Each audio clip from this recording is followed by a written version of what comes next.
Broncos country, what is up, guys? It's your boy Mark here with Marky Sports. I hope you guys are having a wonderful Friday. Happy Friday to everybody. Guys, there is one player, or at least one positional group, that could single-handedly decide the course of the 2024 season, but also the course of the Denver Broncos in the future moving forward. And we'll get into that here in a second. But if you haven't already, guys, smash that subscribe button. I'm on a mission to get to 500 subscribers before August. If you love all things Denver sports, from the Denver Nuggets to the Denver Broncos to the Colorado Avalanche, we got it all here covered. We got you covered here. And if you love fantasy football, we're definitely going to have you covered here too. So if you haven't already, guys, smash that subscribe button. It'd be super helpful to the channel and to me. And I'd love to interact with you guys in the comments. So please leave a comment, leave feedback, leave your opinions. Let's make this a fun community where we can all go and interact and talk sports. And I'd love to have anybody on the channel. Anybody that wants to come on the channel, hop on anytime. You just let me know. Appreciate you guys. All right, let's get into it. Guys, I've beat the dead horse a lot. I've talked about this player so much during this offseason, and I probably will continue to do so. And shout out to David Talks Broncos. He actually had a really great breakdown video on Lucas Croll. That is the man we're going to be focusing on today, because Lucas Croll is the only player in this tight end room, in my opinion, that has the talent and the upside to be a legitimate threat at the tight end position. Obviously, we know that we can't rely on Greg Dulcich. It's sad. It sucks. I would love to see him overcome these injuries, because I know he's extremely talented and I know he can be very productive, but we just can't do that. He's given us no reason to be able to be optimistic about him. Adam Troutman, we know who he is.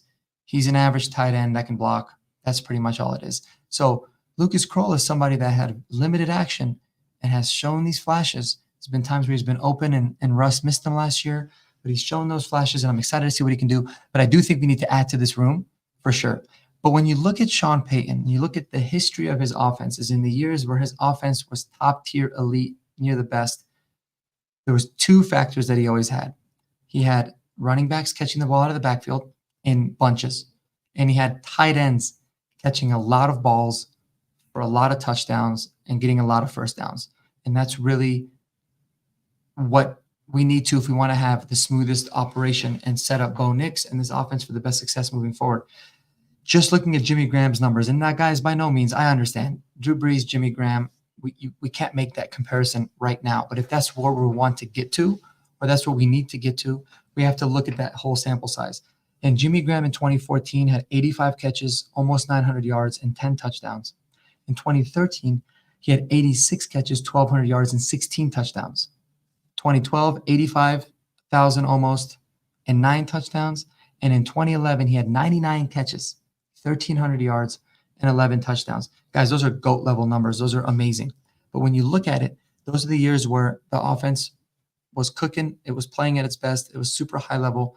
He loved to involve the tight end because he understands that a tight end can be the best friend of a quarterback, especially for a young quarterback on those third downs when you need to convert in the red zone, especially. It's huge. Now, even before Jimmy Graham was there, it was a tight end by committee, if you would, between Jeremy Shockey later in his career and David Thomas. And they even combined for 71 catches, over 600 yards, 5 touchdowns. And the year before that, they combined for over 80 catches, almost 1,000 yards, and 4 touchdowns. And those are with 2 very mediocre players. Jeremy Shockey later on in his career, David Thomas was kind of a journeyman. Even once Jimmy Graham left, he had Ben Watson, and Ben Watson had a huge year, a huge year that year in 2015 with the Saints. And if you care to know the numbers, he had 75 catches, 800 yards, and 6 touchdowns. Guys, that's production that our receivers aren't even getting us.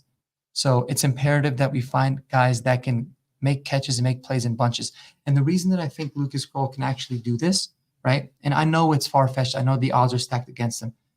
But it's because from a physicality standpoint and a want-to standpoint and a talent standpoint, he's got all the tools. He's big, he's physical, he's fast.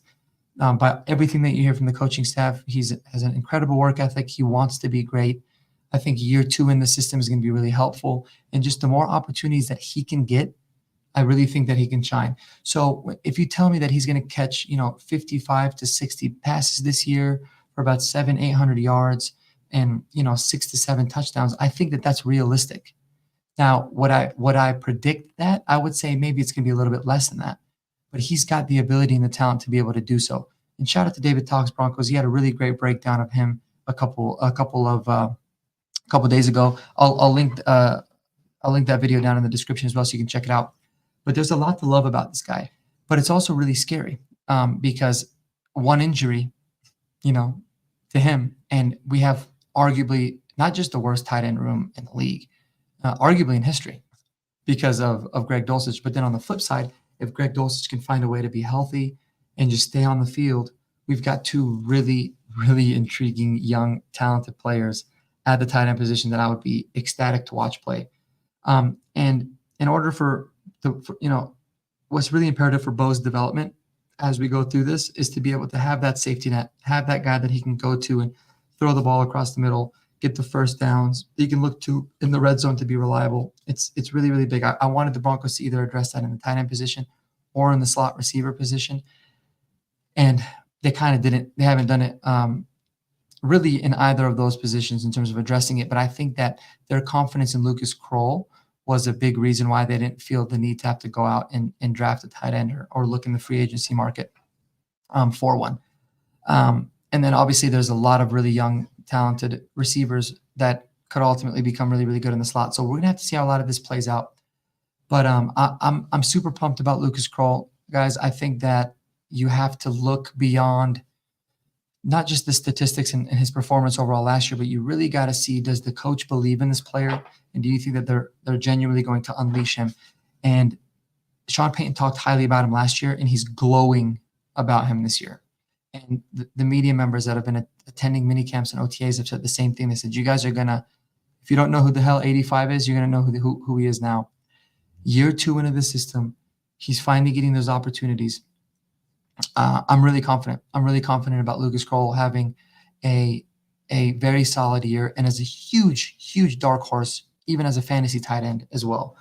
Especially in fantasy, tight end positions are so sparse. There's really 3 or 4 guys that can be every single week starters.